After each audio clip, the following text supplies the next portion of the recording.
What if some of the deepest spiritual truths are being revealed by voices the world rarely hears?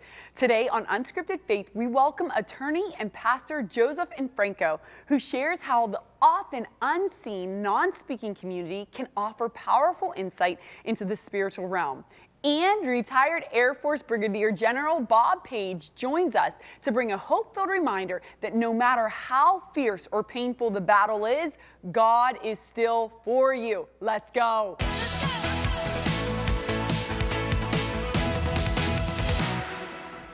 Welcome, welcome, welcome to Unscripted Faith. I am so excited you joined me today. As always, we have phenomenal guests with stories that are going to blow your mind. Bob Page is a retired Air Force Brigadier General and battle-seasoned chaplain who understands what it means to walk through painful seasons of life. Drawing from his own experiences, Bob speaks with honesty and hope to those who feel worn down, reminding us that even when God feels distant, He is not stepped away. He is still for us. Bob, welcome to Unscripted Faith. Thank you, Angela, and thank you for the warm welcome. It's so great to be with you. It's an honor to have you. I mean, I don't know whether to salute you, to stand, to rise, you know. Hey, that's a pretty good looking salute you could do. Thank you. You must have practiced that. Listen, that means a lot coming from a brigadier general, you know. Well, thank you. Bob, before we dive into all that you're doing and that message of God being still for us, would you share with us your God story and how you came to faith? Yeah, sure. So I was a kid growing up down in South Louisiana, out in a rural area, and my grandfather, my beloved grandfather, was just a country farmer on a little family farm. And he had a whole bunch of grandkids, big family. And but all of us grandkids thought that we were Grandpa Charlie's favorite, which is ridiculous because I really was his favorite. You know, he loved us all like that. And one day, sitting on his porch, Angela, he talked to me about Jesus and encouraged me to put my faith in him. And I did. And it wasn't just his words, it was the genuineness of his life, seeing how he followed Jesus and that Christ life shining through him in the way that he loved me and in the way that he treated all of us. And so I did. I put my faith in Jesus that day as, I don't know, an 8 or 9 year old boy. I've never forgotten that experience on his front porch, and followed the Lord in baptism, and that began an amazing journey with Jesus. Wow, that is beautiful to have a real life example of what it is to look like Jesus. Now, Bob, how did that journey transform into you being enlisted or drafted into the military? Well, military service is a wonderful thing, but it's nothing that I had planned. I had a wonderful pastor who taught me to read my Bible and pray each day, that was an important spiritual discipline if I was going to follow Jesus. And so I was doing that one day. I was in college, 18 years old. It was my first year. And I was reading my Bible and praying, and I had a profound experience, not a voice I could hear, but a deep impression that I've never doubted all these years, that God had a special plan and purpose for my life. And I understood that, Angela, to be that God's plan for me was to carry the good news about Jesus across cultural and language barriers. Wow. To be a missionary, you know, and to do for others what my Grandpa Charlie had done for me, just in simplicity, tell me the good news about Jesus and to live the Christ life before them, to give my life for them. So I was all set. And so you see, I had life all figured out at 18, as only an 18-year-old can do. And then This was during the Vietnam War, and we had a draft, and it was done by lottery. They literally had a big drum with ping pong balls in it. How analog is that? And they would pick these ping pong balls out with numbers on them and assign numbers to birth dates. And my birthday was number 19. So I won the lottery, and it changed everything. It meant that I was going to have to do military service. Wow. So someone told me about the ROTC program, Reserve Officer Training Program. And so I went over and had my first experience with Air Force or military acronyms. I never met an acronym they didn't love. I took the AFOQT, the Air Force Officer Qualification Test. And when I went in to get the results, they said, you show you are qualified to be an Air Force officer, and you show an aptitude for navigation. Wow. Which was stunning to me and to my family. They know me so well. They couldn't imagine me as a navigator. But air navigation is about math and maps, and I was good at both. And so they said, we'll let you come into the Air Force as a navigator. You'll finish college. You'll get a commission as a lieutenant the day after you graduate. But there's a catch. Instead of 4 years being drafted, I would be required to do 6 years. Wow. 6 years. And do you remember how long 6 years is when you're 18? Yeah. Yes.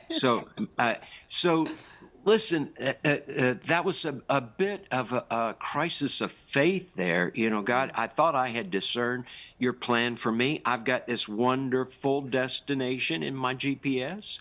And so, God, aren't you going to clear the way? But now here's this huge roadblock, this 6-year detour, and I didn't understand it. I knew the verse that said, trust in the Lord with all your heart.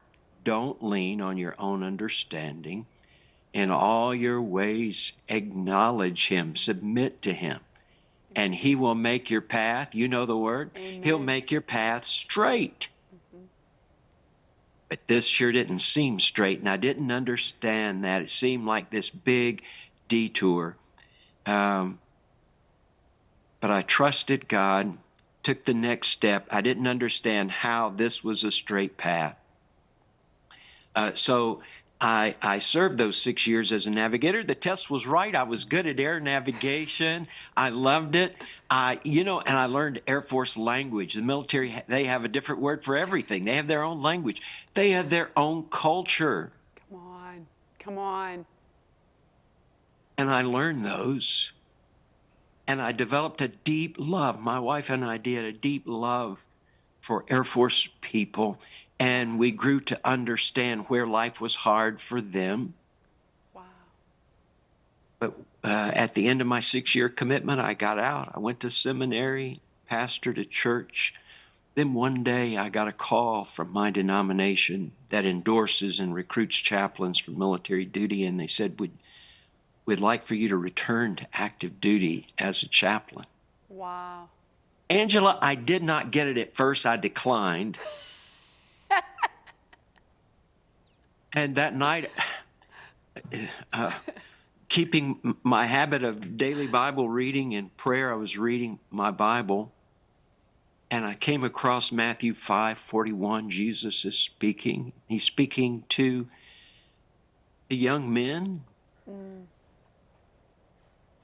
and he tells them, if a soldier requires you to carry his burden 1 mile, carry it 2. Come on. Now, you may not agree with my interpretation of that, but to me it said go the extra mile. Yes. Not only give them 6 years instead of 4, but now return to active duty as a chaplain, and so I did that. And you know, it was not until I was years into that suddenly it occurred to me that wasn't a detour at all. Checking the rearview mirror with the eyes of faith. That's right. I saw that wasn't a detour at all. It was the perfect preparation for the ministry God had planned for me all along. Absolutely. Like you said, they have a different language, a different culture, and how you were able to bring him to those who really need it. They wouldn't have the Lord encounters that they had as you being able to minister in those spaces. Bob, let me ask you, we just have a few moments, and I want to stay with you for a couple more hours, but you talk about the significance of knowing that God is still for us. In our last few moments, can you share with me a time you realized that to be true and how it transformed your life? Yeah. So even in that experience that I just shared, seeing that whenever I don't understand God's ways, when I don't understand the path that he has me on, when I don't understand the roadblock, what seems to be a roadblock or a detour, come on. If I trust him and take the next step, there will come a time when I can look back and I can see, God, you are for me. You're using all this for good. And that was for me that moment. And of course, the ultimate way that we know that God is for us is that he sent his son. Wow.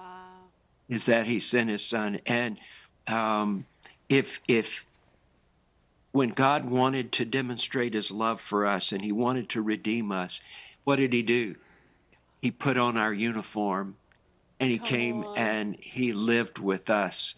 And so he called me to put on someone else's uniform and go give my life in service to them. And it was the greatest privilege of my life to be a pastor to our military, to be a missionary to our military, to be a chaplain, to come alongside people in those times that they're hurting, when they're bruised and confused by life, to remind them that there is a God in heaven and he loves you. And even though circumstances may try to convince you that God has abandoned you, he is with you. And if you'll watch for that, if you will trust him and take the next step of faith, he will work all that for your good and his glory and to the blessing of many people. And that, by the way, is the message of my book that was recently released, God is Still For You. 10 reasons you can be sure even when life is hard. Those 10 reasons are truths that are dear to my heart, and they're ones that I've shared with airmen all through the years, going through hard times. Well, we are so thankful that you can look back and see that what you thought was a detour was really the Lord setting up your life and you saying yes to that. We thank you. We thank you for your service to our country and to us. We thank you for your obedience to Jesus that is leading so many into an even greater freedom. And you did it all saying, God, I'll put on whatever uniform you have for me. Brigadier General Bob Page, thank you for stopping by Unscripted Faith, and thank you for all that you're doing. Thank you, Angela, and thank you for what you do. Thank you. Ooh, powerful. Look at how God works in our lives. The rearview mirror can point to his faithfulness and promise us a better future. My guest next up says often the unseen, non-speaking community can offer powerful insight into the spiritual realm. He's going to tell us how right after this.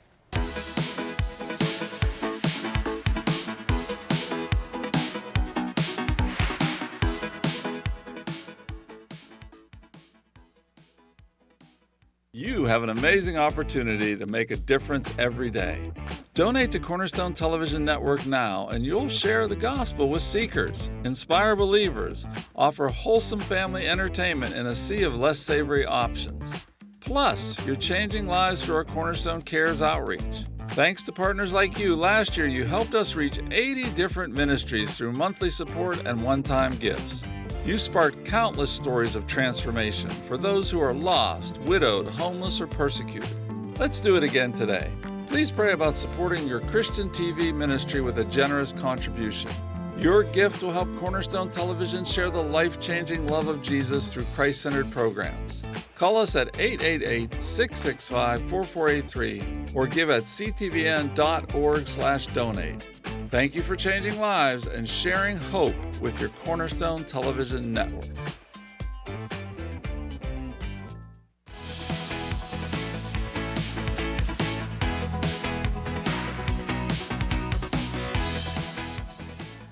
My next guest, Joseph Infranco, is an attorney and associate pastor who has defended religious freedom in major constitutional cases, even at the U.S. Supreme Court. But today, he joins us to share the powerful story of a young man with non-speaking autism who learned to communicate through a spelling board. Y'all, this is something of movies, right? And whose insight into the spiritual world will change the way you see faith, communication, and the unseen. Joseph, welcome to Unscripted Faith. Hi, Angela. It's great to be with you. It is an honor to have you, and we have got to get into this Decoding Cody. But before we go there, share with me how you came to faith in Christ. Yeah. So I was 25 years old. I was just becoming an attorney, and I was one of those seekers. I didn't come from a Christian background. I spent almost a year and a half meditating in a Buddhist temple and reading existential philosophy and all these things. And I just reached a crisis point. I thought I have to find something real. And I just went on a search, and a few people were sharing the gospel with me. I started reading the gospels. I actually locked myself away from people, and I kept reading and rereading the gospels. And it was I still remember it. I was reading the Gospel of John. It was one night. And Angela, I don't know why things like this happen. I had a supernatural experience. It was if the presence of God came into this room, and I knew in my heart instantly who Jesus was. And I don't know why experiences like that happen. I don't think they're a mark of anything special necessarily. I think I was just kind of enough of a blockhead that I needed experiences. So God allowed me to have an experience. And I knew in that moment, I knew everything was different, and that I belonged to Jesus. Wow. I mean, I love that you had that encounter, and especially as you were searching and seeking and having experienced a lot of different religions and spirituality forms, I'm sure. Now, how did that take you, Pastor Joe, from seeking and then encountering Jesus to now being an attorney and a pastor? Yeah, so immediately I started praying. I thought, well, I guess I have to leave law. I guess I have to become one of those ministers. I had no idea. I didn't know anything about the Bible. I didn't know anything. And I thought, and where I lived, pretty much everybody was Catholic, Jewish. It was kind of a New York ethnic area. And I thought, well, I guess I'm going to leave law and go to Bible school or whatever they call that. And I just felt as I prayed that God wanted me to stay in law. I was with a good firm and just kind of breaking in. I think some of the partners wondered if the young associate had sort of, lost his marbles. But I felt I was supposed to stay in law, and ended up starting my own firm with a few believers. And we wanted to serve the body of Christ. So I did a lot of work for churches, nonprofits. And through that, I fell into constitutional, I should say almost like backed into it, constitutional litigation. And then I met a number of the organizations doing that nationally. So I practiced in New York and got more familiar with that. And then I got a call after 25 years of private practice to go to a ministry called Alliance Defending Freedom. So I ended my career there handling cases, but also training attorneys, doing a fair amount of like lecturing and that kind of thing. Well, so tell me, because now you've written a book called Decoding Cody, and it's this phenomenal story about a non-speaking boy with autism. How did you come into this experience with Cody, and what did he show you about the unseen realm? Yeah, and Cody's representative. Now, I've met hundreds of families, kids the same way, usually young men and women. The spelling it was considered controversial at one time. Academic studies actually show now there's a lot to it. I had to address that in the book because some people hear that and they don't understand spelling. What it is, somebody can be fully inside, fully intact, but autism causes a disconnect between the brain and the body. Okay. And so what happens is someone's in there thinking, but the words can't come out. And I found out that was the case with Cody when he started spelling. He went from being shown kid cartoons to telling me he was interested in history, World War II, and politics. And I kept finding this in person after person. My favorite was Elsa, who was like my granddaughter, we joke. And Elsa went from kid cartoons to now acing all of her math courses through all of high school, her science courses.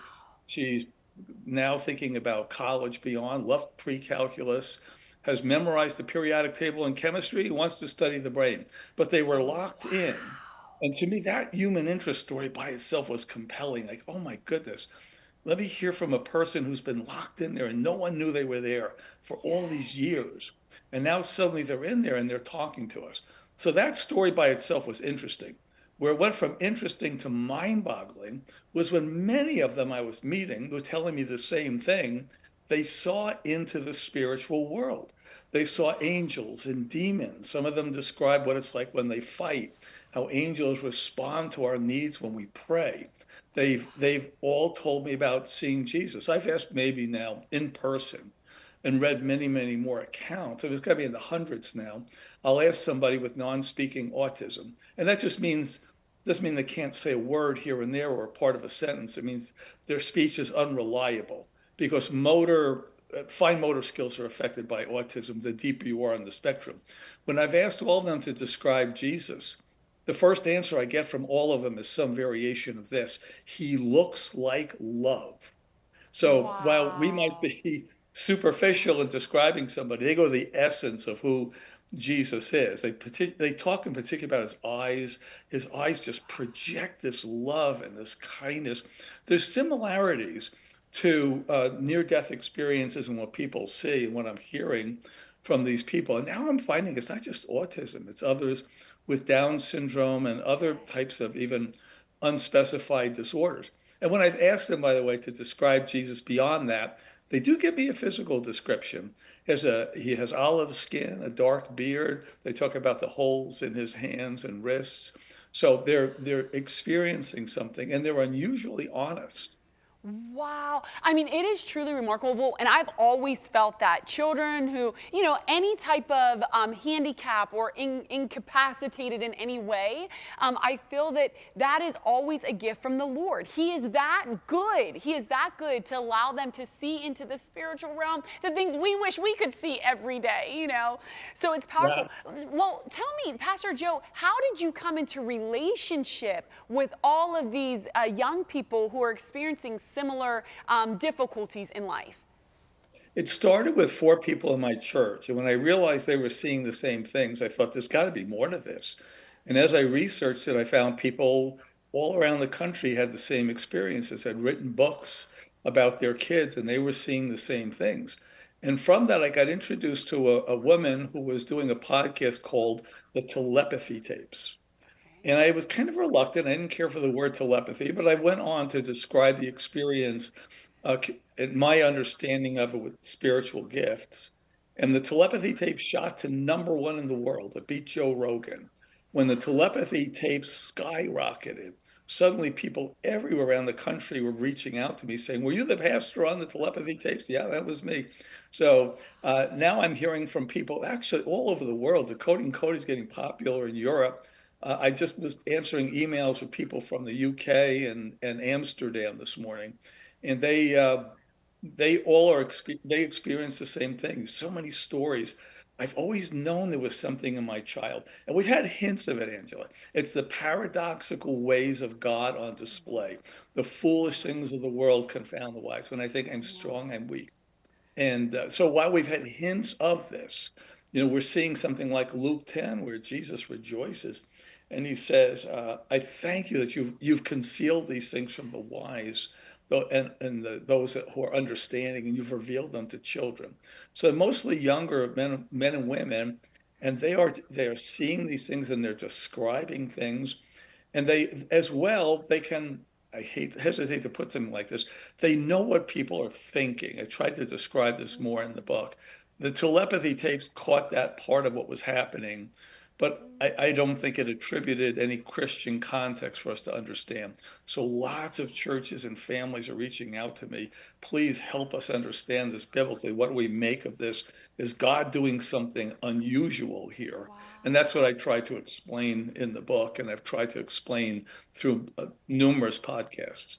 Well, I mean, it truly is beautiful and mind-blowing I feel as if they have tapped into a sense or an understanding that all of us long for, we're grasping at, but that just comes natural for them. Now, have you heard from those, you were talking about the young lady who now is a mathematician, just brilliant, and has been unlocked is the term you use. Have they begun to share with you a deep sense of gratitude? Thank you for unleashing this. Like, I've been screaming but didn't know how to communicate. Oh, yes, absolutely. In fact, as soon as they have spelling breakthroughs, and there's varying degrees of difficulty. Not everybody gets to spelling. Some do more easily. Some use a keyboard. One of the first things that they say is, "I'm in here. Please stop treating me like a kid." They love the fact that we see them and we understand them. And now I've gone from understanding not only are they there intact, but sort of trapped inside.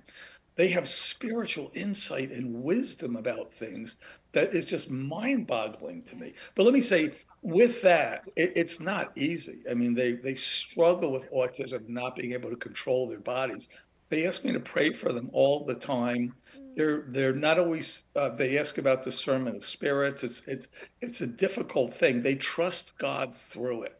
They tell me they have intimate relationships with Christ that help them in those struggles, but it's not an easy thing. I'll tell you, if a family gets that diagnosis, we set up a nonprofit. Everything from Decoding Cody goes to the nonprofit. We want to have resources, free resources for families, and people can reach me there as well. It's called Hidden Gifts Ministry. It's at hiddengiftsministry.org. So a family getting the diagnosis, or with a 7 or 8-year-old, and what do? He acts up and he screams. We can't go to a restaurant. It's not an easy thing. No. We want to be a blessing to those and help churches understand special needs and embrace this part of the body of Christ we've missed. Wow, I am so thankful that you're doing that, and I cannot imagine the impact you're making in a single family's life, much less the thousands you are now impacting. Thank you so much, Pastor Joe, for all that you're doing for religious freedom, and thank you for bringing deep freedom to so many across the globe now. Thanks for stopping by Unscripted Faith. Thank you, Angel. It's great to be with you. Oh, Pastor Joe's story is powerful. I think both Brigadier General Bob and Pastor Joe have spoken to us clearly. Lean not on your own understanding, but in all of your ways acknowledge him, and he will direct your path. It might seem like an insurmountable issue that you have or that you're facing, or a path that doesn't seem straight, it seems crooked.